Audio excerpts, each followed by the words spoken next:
Assalamu alaikum students, lesson number 4 sorting materials into groups हमारा complete हो चुका है। क्वेश्चन आंसर्स हम कर रहे हैं। तो कल हमने जो है बी पार्ट तक किए थे, answer the following questions in brief के बी पार्ट तक। आज हम page number 43 answer the following questions in brief के जो है सी पार्ट से करेंगे। सी पार्ट है what is the difference between soluble and insoluble materials. हमें सॉल्युबल और इनसॉल्युबल मटेरियल्स के बीच के डिफरेंस जो है हमें लिखने हैं। पेज नंबर 40 पे है हमारे answer the following questions in brief के सी पार्ट का आंसर। यहाँ से आपको मार्क करने हैं। You will find that salt and sugar dissolve completely in water. Such materials that completely dissolve in water are called soluble material. On the other hand, sand, pencil shavings, and chalk do not dissolve in water even after vigorous stirring. Such materials are called insoluble materials. Salt, sugar जो dissolve होते हैं completely water में, ऐसे materials जो completely dissolve होते हैं water में उनको हम कहते हैं soluble materials। और इनसॉल्युबल मटेरियल्स जो वाटर में डिज़ोल्व नहीं होते, यानी इन दोनों का डिफरेंस क्या है। सॉल्युबल मटेरियल्स जो है वो डिज़ोल्व होते हैं, इनसॉल्युबल मटेरियल्स जो है वो डिज़ोल्व नहीं होते हैं। तो ये रहा आपका सी पार्ट का आंसर। इसके बाद है D part, differentiate between miscible and immiscible liquids. अब हम मिसिबल और इमिसिबल लिक्विड्स के बीच में क्या डिफरेंस है वो हम देखेंगे। तो ये भी हम बुक पे ही मार्क करेंगे। आप निकालो, पेज नंबर 40 पे ही है।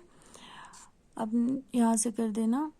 You will notice that some liquids like orange juice dissolve in water. These liquids are said to be miscible with water. The liquids that do not dissolve in water are said to be immiscible with water. यहाँ से आप mark कर लेना D part का answer. You will notice से लेके immiscible with water तक, ठीक है। यानी मिसिबल लिक्विड्स किसे कहते हैं, जो डिज़ोल्व होते हैं वाटर, यानी वो लिक्विड्स जो डिज़ोल्व होते हैं वाटर में उन्हें हम कहते हैं मिसिबल विद वाटर। और वो लिक्विड्स जो डिज़ोल्व नहीं होते वाटर के साथ उन्हें हम कहते हैं इमिसिबल लिक्विड्स। यानी इन दोनों में डिफरेंस क्या है कि लिक्विड्स जो डिज़ोल्व होते हैं वाटर के साथ वो है मिसिबल लिक्विड्स, और इमिसिबल लिक्विड्स में जो है लिक्विड्स वाटर के साथ डिज़ोल्व नहीं होते। तो आपको यहाँ से यहाँ तक आपको लिखना है। इसके बाद है fourth, answer the following questions in detail. अब यहाँ पे जो क्वेश्चंस पूछे गए हैं इनका आंसर हमें डिटेल में देना है।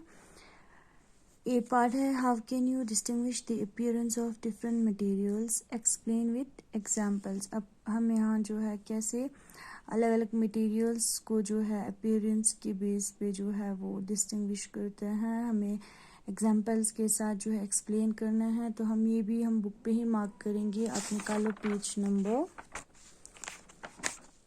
37, पेज नंबर 37 आपको यहाँ से मार्क करने हैं। You can group materials on the basis of the appearance of their surface, luster and smoothness are the two characteristics that allows you to distinguish between the appearance of different materials.